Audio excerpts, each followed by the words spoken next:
Shalom, selamat pagi Bapak Ibu Saudara yang dikasihi Tuhan Yesus Kristus. Selamat kita berjumpa kembali dalam renungan pada pagi hari ini. Kita bersyukur kepada Tuhan yang baik, yang selalu mengasihi, menyertai kita dalam segala keadaan. Kebaikan Tuhan tidak terbatas. Tuhan punya rencana yang indah buat saudara dan saya. Sebelum kita mendengarkan renungan firman Tuhan, mari kita berdoa. Bapa dalam sorga, Bapa dalam nama Tuhan Yesus Kristus, Tuhan yang sangat baik, yang mengasihi kami, yang selalu bersama-sama dalam segala situasi, yang selalu menopang dan menolong kami. Terima kasih untuk hari baru ini. Kembali kami ada karena anugerah-Mu. Saat ini kami mau mendengar sabda firman-Mu. Urapi kami supaya mengerti dan mentaati setiap kehendak-Mu. Dalam nama Tuhan Yesus kami berdoa. Haleluya, amin. Saudara yang dikasih Tuhan, ayat firman Tuhan saat ini terdapat dalam Matius 13 ayat 22. Tertulis demikian. Yang ditaburkan di tengah semak duri ialah orang yang mendengar firman itu, lalu kekhawatiran dunia ini dan tipu daya kekayaan menghimpit firman itu sehingga tidak berbuah. Saudara yang dikasih Tuhan, kekhawatiran tidak membuat keadaan menjadi lebih baik, tapi kekhawatiran seringkali justru mengambil damai sejahtera kita. Tanpa kita sadari, seringkali kita menghancurkan keadaan kita hari ini dengan khawatir tentang hari esok. Kekhawatiran hari esok menghancurkan situasi dan keadaan hari ini. Kita jadi kehilangan damai sejahtera, kehilangan sukacita. Suasana menjadi gelisah, tidak tenang dan tidak dapat menikmati keadaan. Bahkan kita tidak dapat mensyukuri hal-hal baik dalam setiap situasi karena kita begitu khawatir. Khawatir seringkali menular kepada orang lain yang membuat orang yang tadinya tidak khawatir, kalau ia tidak kuat, menjadi ikut-ikutan khawatir. Dan orang yang dipenuhi dengan kekhawatiran akan menjadi orang yang lemah. Keluarga yang penuh kekhawatiran menjadi keluarga yang tidak kuat. Kekhawatiran yang dibiarkan terus-menerus akan menimbulkan stres dan bahkan depresi, serta melemahkan iman kita kepada Tuhan. Kita perhatikan Matius 13 ayat 22 ini. Di situ tertulis, yang ditaburkan di tengah semak duri ialah orang yang mendengar firman itu, lalu kekhawatiran dunia ini dan tipu daya kekayaan menghimpit firman itu sehingga tidak berbuah. Ayat ini adalah bagian dari perumpamaan Tuhan Yesus tentang penabur yang menaburkan benih. Benih yang ditaburkan adalah firman Tuhan. Secara khusus ayat ini berbicara tentang orang yang bertipe semak duri, yaitu orang yang menerima firman Tuhan, tapi dalam proses selanjutnya, firman Tuhan itu tidak bertumbuh dengan baik dan tidak berbuah. Firman Tuhan ini mau bertumbuh, tapi terhimpit oleh kekhawatiran. Hal ini bukan berarti bahwa firman Tuhan itu tidak berkuasa. Firman Tuhan jelas berkuasa, tapi perlu ada bagian yang dilakukan oleh setiap orang yang menerima firman Tuhan. Kalau kita meresponi firman Tuhan dengan benar, dengan iman, maka kita alami kuasa firman. Tapi kalau kita meresponinya dengan sikap tidak percaya dan juga kekhawatiran yang terus-menerus dengan keadaan, maka kuasa firman Tuhan tidak bekerja dalam hidup kita. Ada bagian yang harus kita lakukan, yaitu berhenti khawatir dan belajar untuk percaya sepenuhnya kepada firman Tuhan. Kita perhatikan di sini, saudara, ada dua hal yang disebutkan dalam ayat ini sebagai penghimpit firman Tuhan, yang membuat firman Tuhan tidak bertumbuh dan tidak berbuah dalam hidup kita.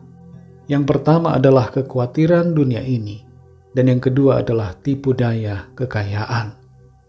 Kekhawatiran dunia berkaitan dengan semua hal yang kita khawatirkan dalam dunia ini, termasuk hal-hal materi, pekerjaan, usaha, bisnis, keuangan, pasangan hidup, dan sebagainya.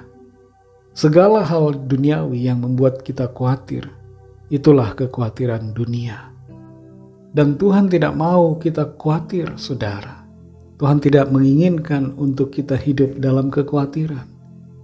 Yang Tuhan mau adalah agar kita hidup dalam iman, percaya kepadanya, tidak khawatir tentang apapun juga, tentang apa yang kita makan, minum, dan pakai. Tidak perlu khawatir tentang masa depan kita, karena masa depan kita baik dan indah dalam tangan Tuhan. Saudara yang dikasihi Tuhan, mari belajar untuk tidak khawatir tentang apapun juga. Bangkitkan iman kita, mulailah percaya kepada Tuhan, percaya pada firman-Nya. Firman-Nya tidak berubah, kuasa firman-Nya dapat bekerja dalam hidup kita, asalkan kita terus percaya dan selalu setia. Mari kita berdoa.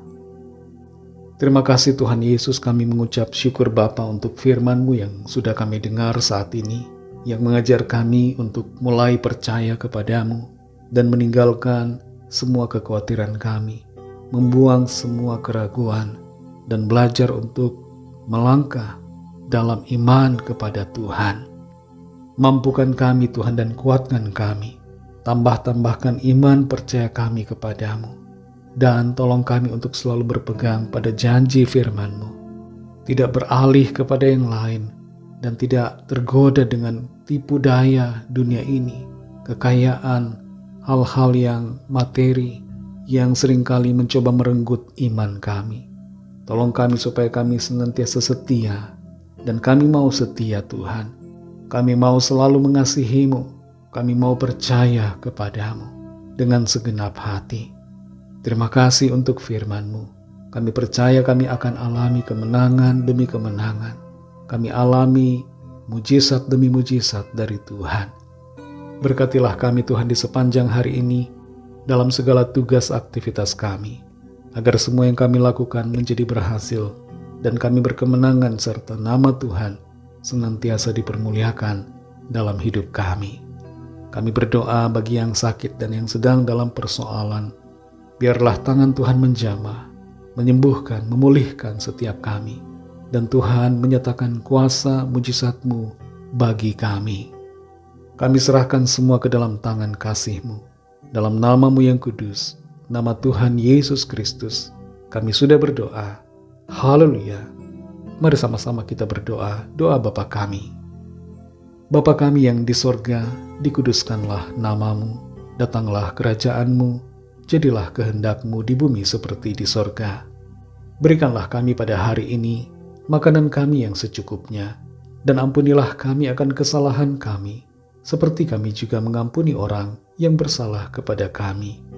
Dan janganlah membawa kami ke dalam pencobaan, tetapi lepaskanlah kami daripada yang jahat, karena Engkaulah yang mempunyai kerajaan, dan kuasa dan kemuliaan, sampai selama-lamanya. Amin. Terimalah berkat Tuhan. Tuhan memberkati engkau dan melindungi engkau. Tuhan menyinari engkau dengan wajah-Nya dan memberikan kasih karunia. Tuhan menghadapkan wajah-Nya kepadamu dan memberikan damai sejahtera. Berkat anugerah dari Bapa Surgawi, kasih karunia dari Tuhan Yesus Kristus, dalam persekutuan dengan Roh Kudus, menyertai kita semua, sekarang ini dan sampai Maranatha Tuhan Yesus datang kembali, dan bahkan sampai selama-lamanya. Dalam berkat nama Tuhan Yesus Kristus, haleluya, amin. Puji Tuhan, saudara yang dikasihi Tuhan, saya percaya firman Tuhan menjadi berkat dan kekuatan buat saudara semua, dan Roh Kudus akan menolong saudara untuk lebih lagi memahami kebenaran firman Tuhan. Tuhan Yesus memberkati saudara semua. Sampai jumpa dalam renungan yang berikutnya. Haleluya.